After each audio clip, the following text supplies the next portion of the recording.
Livro dos Reis, versículos 3 ao 7, onde fala assim: havia 4 leprosos junto à porta da cidade, e disseram uns aos outros: por que ficar aqui esperando a morte? Se resolvermos entrar na cidade, morreremos de fome, mas se ficarmos aqui, também morreremos. Vamos, pois, ao acampamento dos arameus para nos render. Se eles nos pouparem, viveremos. Se nos matarem, morreremos. Ao anoitecer, eles foram ao acampamento dos arameus. Quando chegaram às imediações do acampamento, viram que não havia ninguém ali, pois o Senhor tinha feito. Os arameus ouviram o ruído de um grande exército com cavalos e carros de guerra, de modo que disseram uns aos outros: ouçam, o rei de Israel contratou os reis dos Ibitas, os egípcios, para nos atacarem. Então, para salvar a sua vida, fugiram ao anoitecer, abandonando tendas, cavalos, jumentos, deixando o acampamento como estava. Tendo chegado às imediações do acampamento, os leprosos entraram numa tenda, comeram e beberam. Pegaram prata, ouro e roupas e saíram para esconder tudo. Depois voltaram a encontrar outra tenda. Pegaram o que quiseram e esconderam isso também. Então disseram uns aos outros: não estamos agindo certo. Este é dia de boas notícias e não podemos ficar calados. Se esperarmos até o amanhecer, seremos castigados. Vamos imediatamente contar tudo no palácio do rei. E queria também ainda ler, fazendo um paralelo a esse mesmo texto, né? No livro, no Novo Testamento, no capítulo 2 do Evangelho de Marcos, que nós temos assim, é outro quarteto, né? Esse é o quarteto de 2 Reis. Eu vou ler sobre um quarteto de Marcos 2 também. Diz assim, esse texto, esse quarteto, poucos dias depois, tendo Jesus entrado novamente em Cafarnaum, o povo ouvia falar que ele estava em casa. Então muita gente se reuniu ali, de forma que não havia lugar nem junto à porta, e ele lhes pregava a palavra. Vieram alguns homens trazendo um paralítico, carregado por 4 deles. Não podendo levá-los até Jesus, por causa da multidão, removeram a parte da cobertura do lugar onde Jesus estava, e pela abertura do teto baixaram a maca em que estava deitado o paralítico. Vendo a fé que eles tinham, Jesus disse ao paralítico: filho, os teus pecados te são perdoados. Amém? Então, eu queria convidar vocês para uma atençãozinha especial sobre esses 2 quartetos, os 2 quartetos. E a forma bem lógica, esses 2 quartetos, eles confrontam com a realidade minha e sua. Esses 2 quartetos, eles se confrontam com a realidade minha e sua. Esses 2 quartetos aqui, eles nos convidam a nós fazermos uma avaliação de como estamos aproveitando as nossas oportunidades.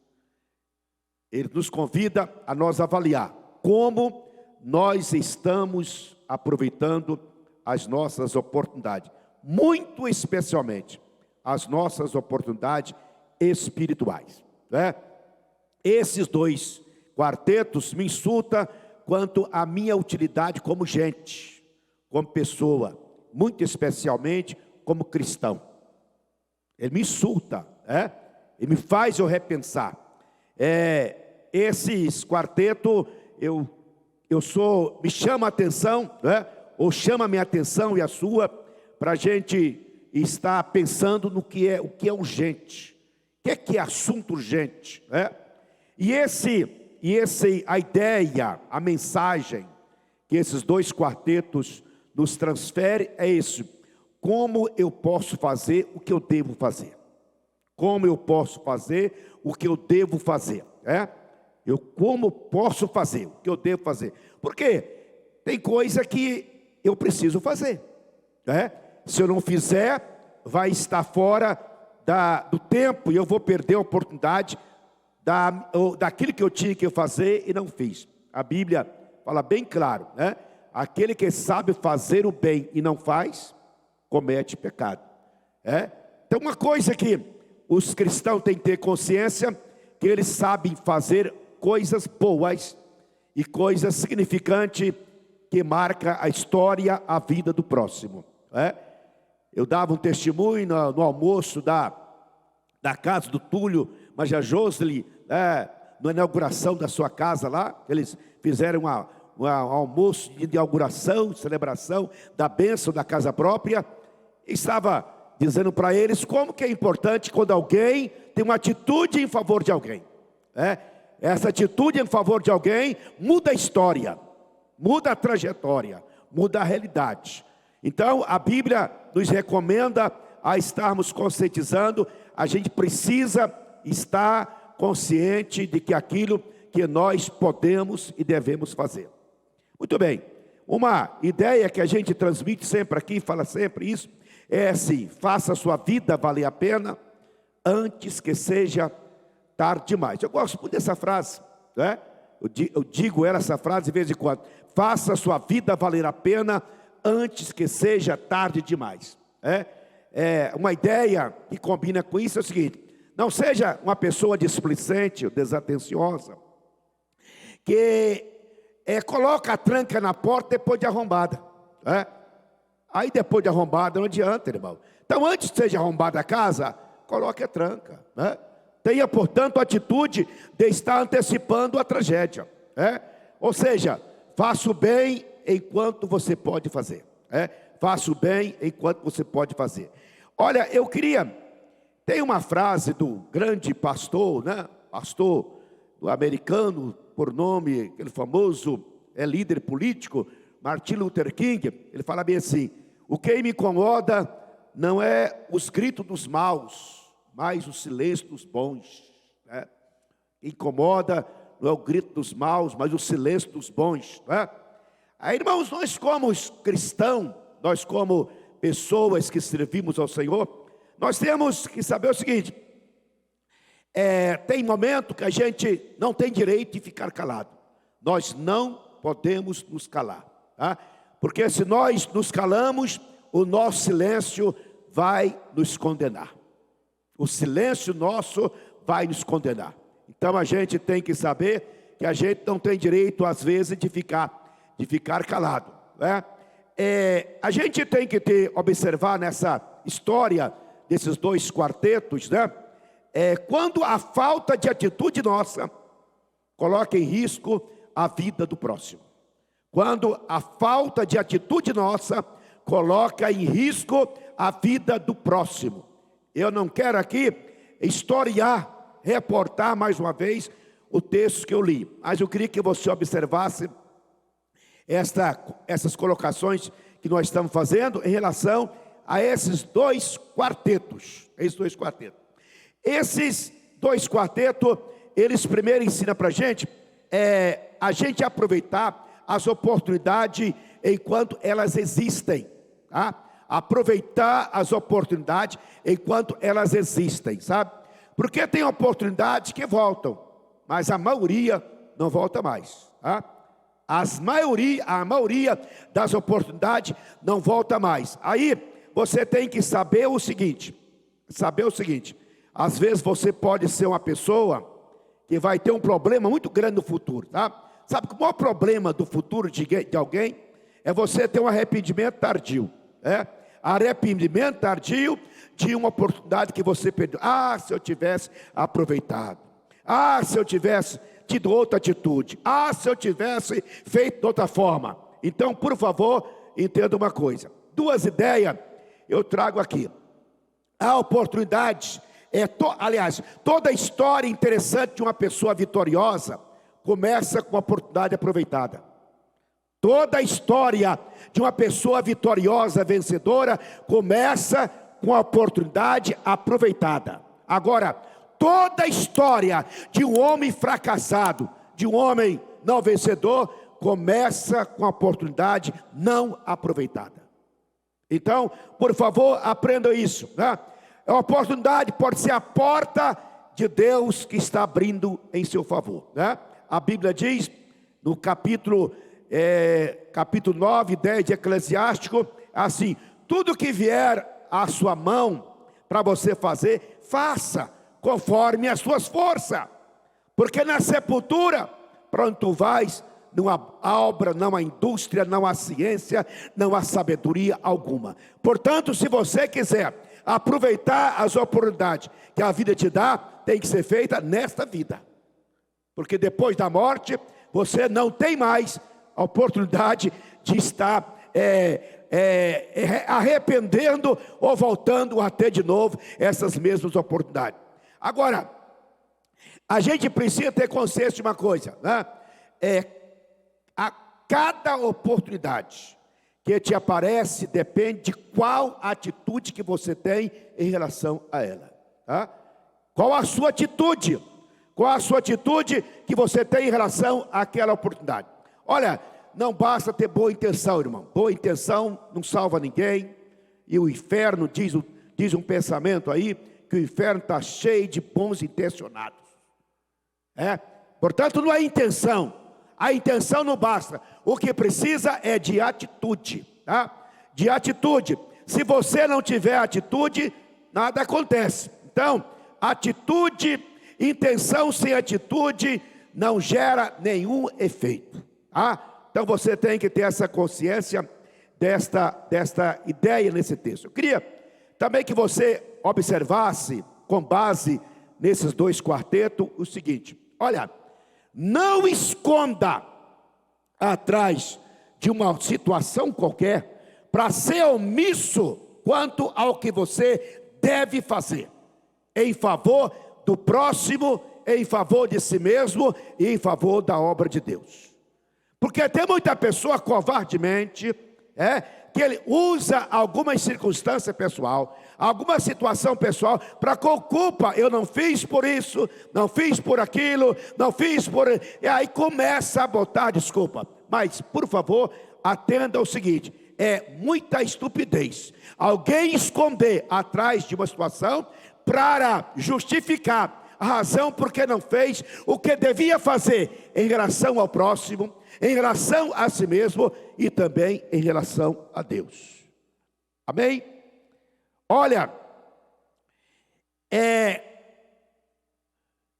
eu quero que você nesta noite entenda o seguinte: olha, fazer o que você pode fazer, esta é a sua parte, tá? É a sua parte, é a sua obrigação. Porque tem muita coisa que na sua vida, que se você não fizer, ninguém vai fazer. Você tem que fazer, tá bom? O limite, Deus colocou limite nisso, tá? Eu acho bom esse texto que diz o seguinte: quando aquela mulher que estava quebrando um vaso de alabastro aos pés de Jesus para ungí-lo por ocasião da sua morte, alguém condenava aquela mulher. Jesus falou para ele: olha, essa mulher fez exatamente o que ela podia fazer. Deus não pede para você fazer nada mais além daquilo que você pode fazer. Deus não quer que você faça coisa extraordinária, coisas estupidamente grandes. Não, Deus quer que você compreenda aquilo que você pode fazer, é sua obrigação fazer. Se você não fizer, você torna uma pessoa que vai perder grandes oportunidades na sua vida. Então aprenda isso. Então, esta é nosso limite: fazer o que eu posso fazer, o que você pode fazer. Agora, nada justifica, seja o que for, nada justifica você não fazer o que você pode fazer. Você pode até ser um leproso, um improvável, um rejeitado, e aquilo que você pode fazer, você não tem justificativa para não fazer.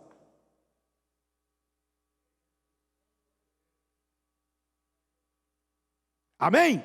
Agora, diante desses fatos, toda desculpa que eu der não é verdadeira, são falsas.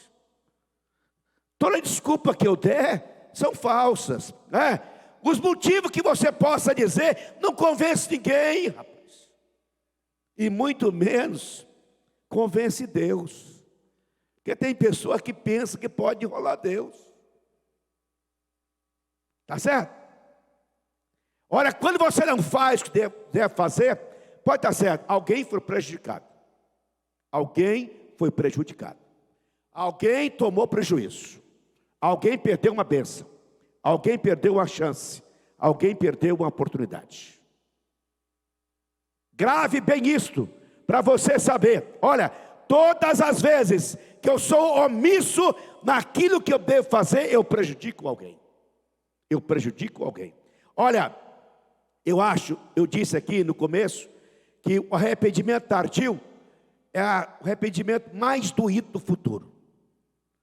Aquele que não dá tempo mais de ser considerado. Que devia ter feito e não fez. Devia ter tido atitude e não tive, né?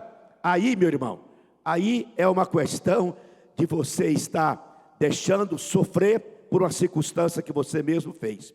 Olha bem, esses dois quartetos aqui nos mostram o seguinte: qualquer um de nós, por mais improvável que seja, pode e deve ser útil no reino de Deus. Deus não salvou inúteis.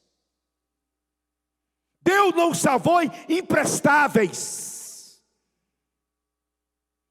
Deus salvou homens e mulheres que viu nele a possibilidade de ele ser utilizado para servir ele aqui na terra, de tal modo que ele seja uma bênção no seu tempo, uma bênção para o seu próximo, e seja um testemunho verdadeiro do que Deus faz, do que Deus pode fazer. Aleluia. Olha, eu queria que você entendesse uma coisa que nós aprendemos com esse fato aqui. Olha,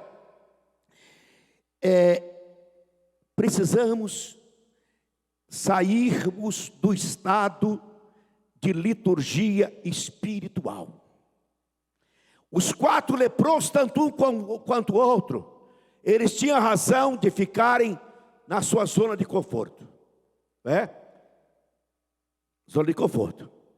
Lá do capítulo 7 de Reis, aqueles 4 leprosos viram a realidade.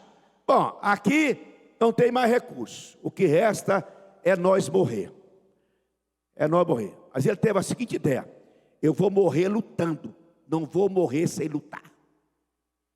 Eu vou morrer fazendo, e não morrer por não fazer.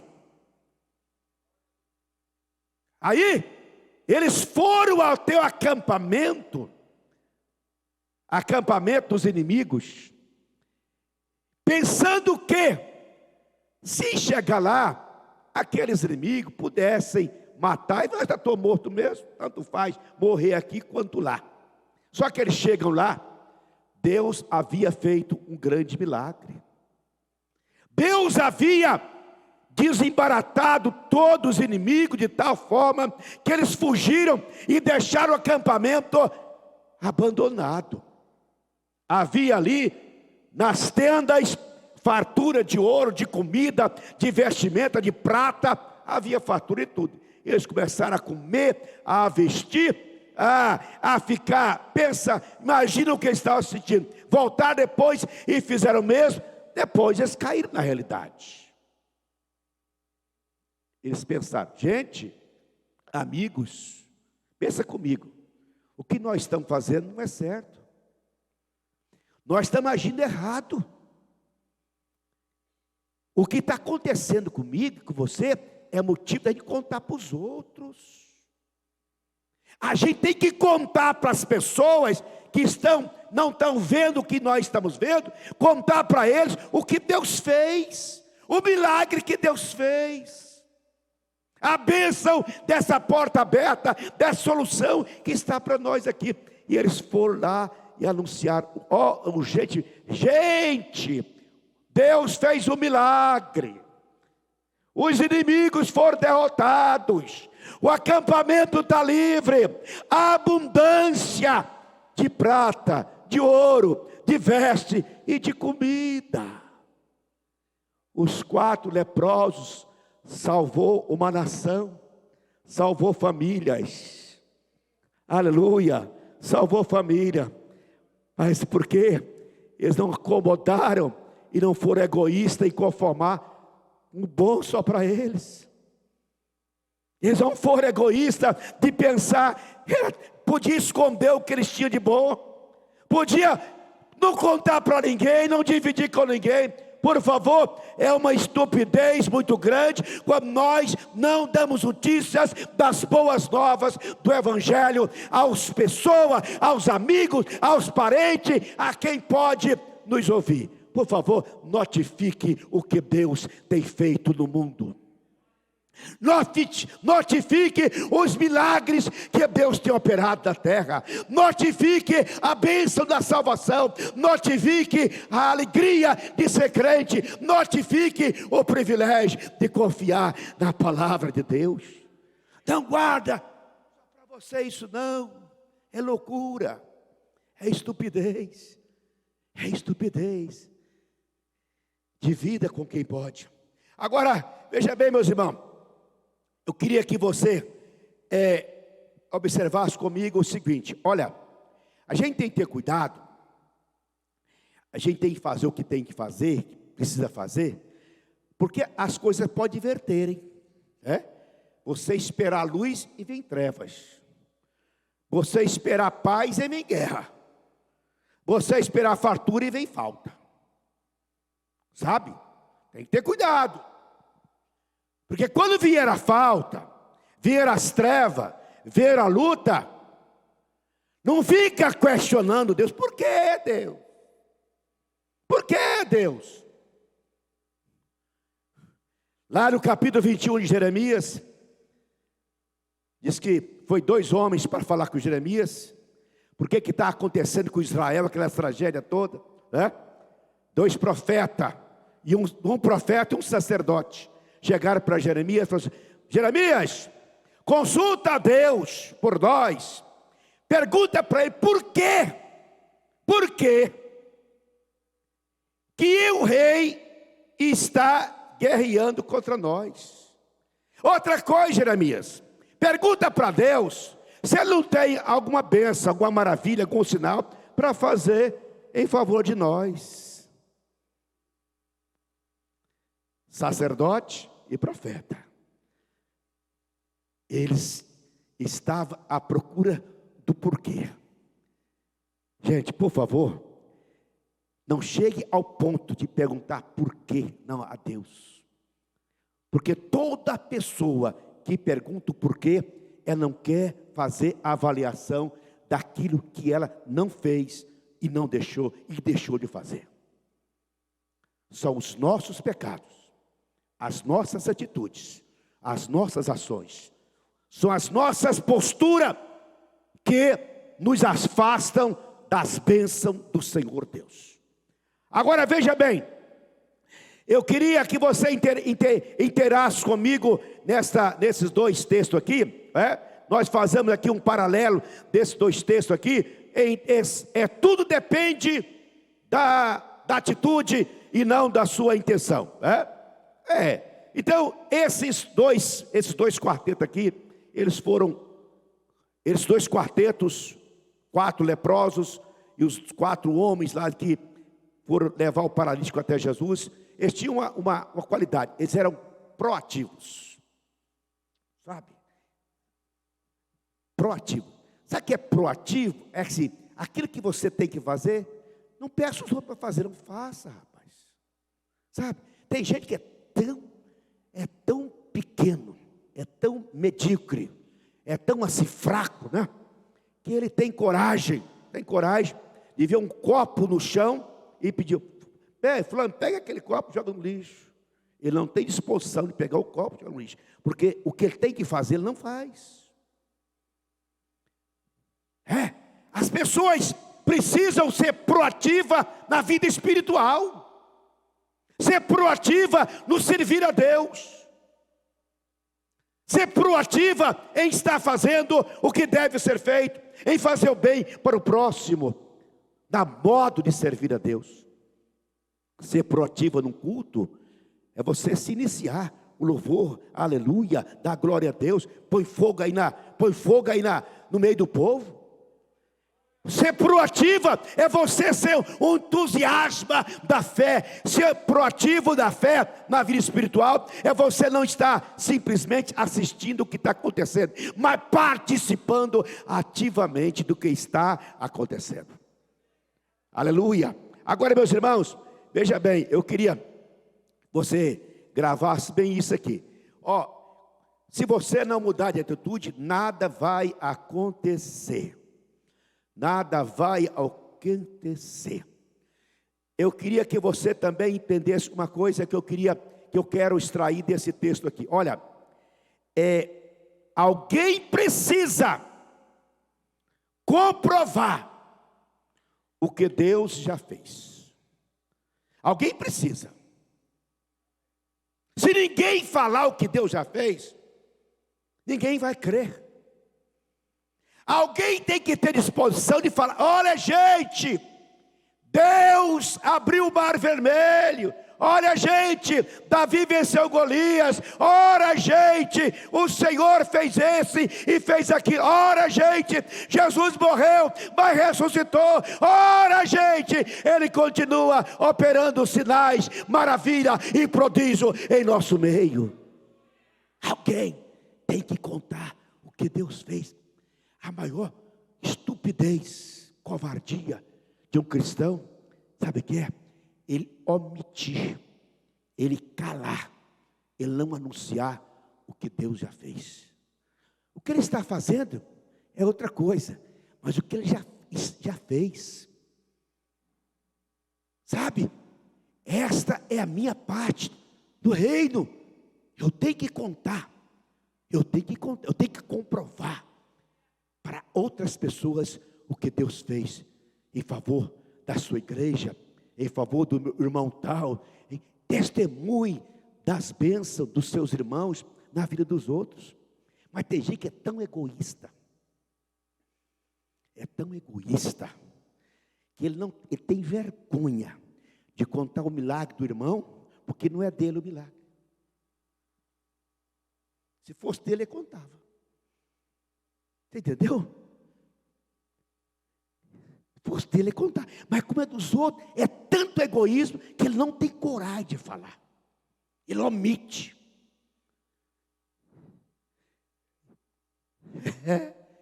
Atenta para isso. Deus precisa de homens e mulheres que não calem, mas anunciem a sua grandeza, a sua palavra, aleluia, os seus prodígios, as suas maravilhas e os seus sinais. Olha, uma frase interessante, que diz o seguinte: uma semente de nada cria sempre uma estação de nada.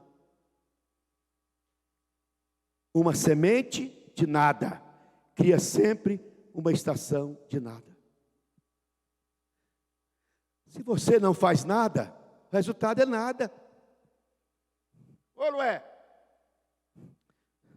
Semente do nada não vai gerar fartura, não.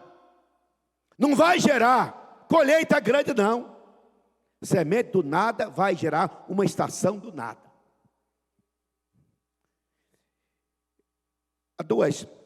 Uma frase interessante que um pregador fala assim: você só é lembrado por duas coisas. Grave essa. Você só é lembrado por duas coisas: os problemas que você resolve ou aqueles que você provoca. Está entendendo? Você só será lembrado por duas coisas: os problemas que você resolve ou os problemas que você provoca. Qual que é a lembrança que você quer que os outros tenham de você? Qual que é a lembrança que você quer que as pessoas tenham de você? Você conhece falando que, rapaz, aquele caboclo só dá problema. E aí, rapaz, cuidado, porque o conselho dele é problema, a confiança dele é problema. Gente, eu fui chamado, e você foi chamado, para resolver problema. O problema do meu irmão me interessa, da humanidade me interessa, o problema do mundo me interessa. Sabe por quê? Eu fui chamado para ser solucionador de problemas. Aleluia. Agora, o quarteto do Novo Testamento, lá de Jesus, Jesus numa casa, multidão grande, multidão tremenda em torno de Jesus, ninguém podia entrar pela porta da frente, não cabia mais ninguém, a igreja estava cheia naquele dia lá, estava cheia. Jesus já sentado lá, ministrando a palavra, chegam os quatro homens, né? E para levar o paralítico, chega na porta, não tem jeito de entrar. E agora? E agora? Eles olham, só tem um jeito, vou entrar pelo teto. Vou entrar pelo teto. Aí abre o teto. Descer que jeito? Não, pega uma corda aí. Pegaram a corda, desceram o paralítico até Jesus. E Jesus pregando e assistindo a atitude daqueles 4 homens. Quando Jesus vê o paralítico da sua frente, Jesus olha para os 4, não olha para o paralítico. Olha, vendo a fé deles, disse ao paralítico: filho, perdoados são os teus pecados. Está entendendo? Vendo a fé deles, disse ao paralítico: filho, perdoados são os teus pecados. Eu podia aqui dar o nome para esses 4, esse quarteto aqui, né? Esse quarteto si bemol, quarteto não sei o quê, quarteto, dá o nome para eles. Mas se eu fosse dar o nome para esse quarteto, eu diria o nome que tinha que ter. Primeiro é o Senhor Fé. O Senhor Fé tinha que estar lá, não é? O segundo é o Senhor Coragem. O Senhor Coragem tinha que ser um deles, né? Terceiro, tinha que ser um Senhor. Um Senhor amoroso, tem que ter amor, tem que ter amor. E o quarto seria o Senhor Confiança. O Senhor Confiança. Por favor, eu acho interessante, porque o quarteto informa muita coisa para a gente, mas eu não quero entrar aqui nos pormenores de 4 pessoas juntas. Lá na minha casa, nós temos 3 quartetos. Era eu, a Beth e meus 2 filhos. Lá na Elisama, o Júnior e 2 filhos. Na Priscila, é a Priscila, o Daniel e 2 filhos. Então é 3 quartetos. 3 quartetos. Agora preste atenção numa coisa. A sua disposição de usar a sua fé em favor de alguém exalta o nome do Senhor Jesus. Amém? A sua coragem de usar a sua fé em favor de alguém edifica e muda a história de alguém. A sua disposição de ter coragem, de amor, de ajudar alguém a colocar no caminho do Senhor, ajuda essa pessoa a encontrar a direção para os céus. Por favor, entenda uma coisa: se Deus usou aqueles improváveis paralíticos para fazer o milagre da salvação de uma nação, não vai usar eu e você? Não vai usar eu e você? Então, por favor, aprendam isso. O que Deus está pedindo que você faça, não deixe de fazer. Eu quero que você fique de pé nessa oportunidade. Nós estamos ceando, estamos celebrando a fé, celebrando a coragem, celebrando o amor, celebrando a nossa prontidão e confiança que nós temos no Senhor. Eu não participo da fé por obrigação, por ritual. Não participo da fé por uma uma data no calendário da igreja. Todo primeiro domingo, o pastor me liga. Vem para ceia. Vem para ceia. É culto de ceia. Não, não é isso. A ceia é simplesmente uma celebração. A Bíblia recomenda o seguinte: é simplesmente um memorial. Um memorial. Memorial, o que é memorial? Aquilo que você é convidado a lembrar.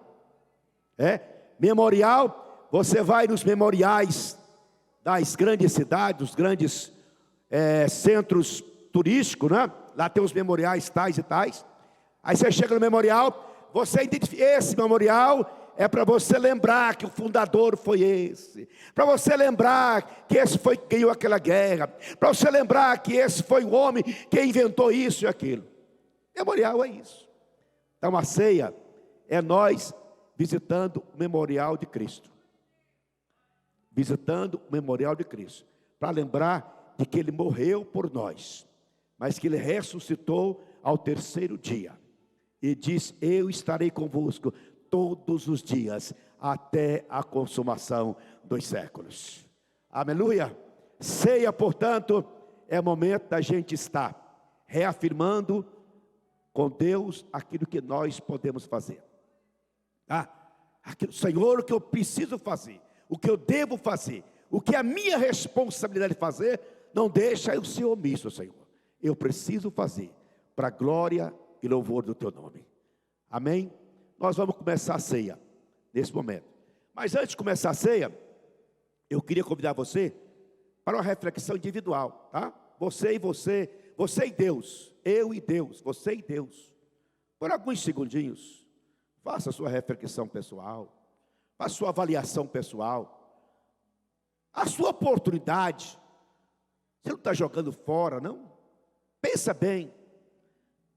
bem nas oportunidades que Jesus tem dado a você. Será que você não está desprezando e tratando assim como fosse algo desprezível? Por favor, faça uma reflexão.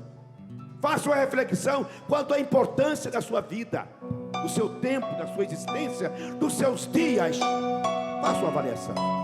Depois de fazer essa avaliação, diz a Bíblia: examina-se, pois, o homem a si mesmo, depois venha comer do pão, beber do vinho. Tá bem?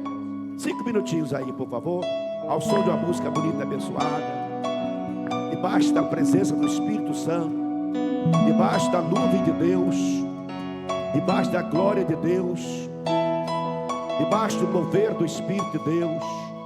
Cada pessoa em particular, visite os cantos aí da sua alma. Visite os cantos da sua alma e vai lá, limpa, tira debaixo do tapete o que está poluindo a sua casa espiritual. Aleluia. Faça o autoexame das suas negligências, das suas omissões. Faça uma autoavaliação das atitudes que você precisa tomar para mudar a história, a realidade da sua vida. Depois de fazer essa avaliação, quero dizer para você, depois dessa avaliação, nós vamos pedir para o Espírito Santo assoprar entre nós aqui. Que a brisa do Espírito Santo venha sobre nós. Que Deus possa encher essa casa da glória dele, da glória. Eu quero sentir nesta noite os céus. Eu quero sentir a glória de Deus. Eu quero sair daqui, aleluia, regozijando. Eu quero sair com minha alma, aleluia. Eu quero comer do dano de Deus nessa noite. Do dano. Você quer comer do dano? Eu quero comer aquilo que fortalece a minha alma. Aleluia, aleluia, aleluia, aleluia, aleluia. Glória a Deus, glória a Jesus. Aleluia, aleluia. Glória a Jesus, aleluia, aleluia. Eu vou estar em nome de Jesus, na dependência total do Espírito de Deus esta noite, com toda a responsabilidade em relação ao que eu estou fazendo, em relação à sua vida. Mas eu queria te fazer um gesto agora. Enquanto eu fizer esse gesto, Eu quero que você faça assim, assim. Aí quando eu falar, você vai, eu recebo. Eu recebo, tá bom? Por favor, faça um gesto aqui. Glória a Jesus. Glória a Deus, glória a Deus. Aleluia. Oh, glória a Deus. Bendito o Senhor. Vamos ministrar a tua palavra, Senhor da glória.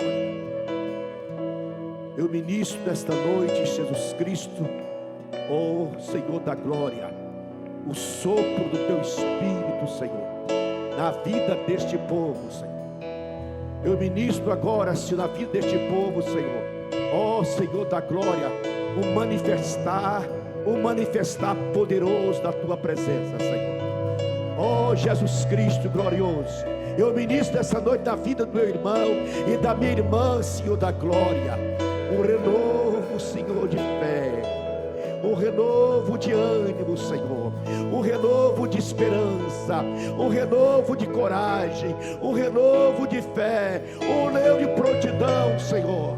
Oh Deus, em teu nome, Jesus Cristo, eu quero pedir a ti que o Senhor esteja nesta noite, Jesus, permitindo que o teu Shekinah e a tua glória, Jesus, seja manifestada neste povo, meu Deus, sem força e sem violência, mas pelo teu Espírito, ó Deus. Quebra todo laço, Senhor, todo embaraço, Senhor, toda opressão maligna, Jesus. O acampamento está livre, Jesus. O Senhor já venceu o inimigo, Jesus. A fartura do acampamento, a fartura de prata, de ouro, de vestimento e de comida, Senhor.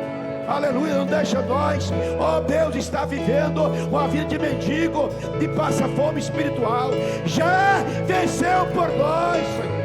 O inimigo já foi destruído, Senhor, e nós temos o privilégio, ó Deus, de participar de banquete, Jesus, ó Deus, de festa, de celebração. Toda condenação, toda guerra, todo embate, Senhor, tu destruíste por nós na cruz do Calvário. Nós somos teus convidados agora, Jesus, para entrar em teu banquete, na sala do banquete, Senhor. Sentar na tua mesa, Jesus. Sentar na tua mesa, Senhor, e deleitar, Senhor da glória. Aleluia. Deleitar, Jesus, do melhor que o Senhor tem para este povo, Senhor. O melhor que o Senhor tem para nós, Jesus, para a nossa vida, Jesus. Está deleitando, sentindo, movendo, ó Pai, ó Deus, do teu Espírito, falando língua estranha, profetizando, ó Pai, sendo renovado, sendo, ó Pai, totalmente, ó Deus, envolvido numa glória especial da tua parte. Espírito Santo, assopra, assopra, assopra, assopra na vida de cada um de nós, na vida do meu irmão e da minha irmã, na vida desta igreja, deste povo, Senhor, deste povo. Aleluia. Oh, glória a Deus. Oh, Deus. Aleluia. Oh, bendito Deus. Aleluia. Oh, glorificado é o teu nome, Jesus. Aleluia. Glória a Deus. Glória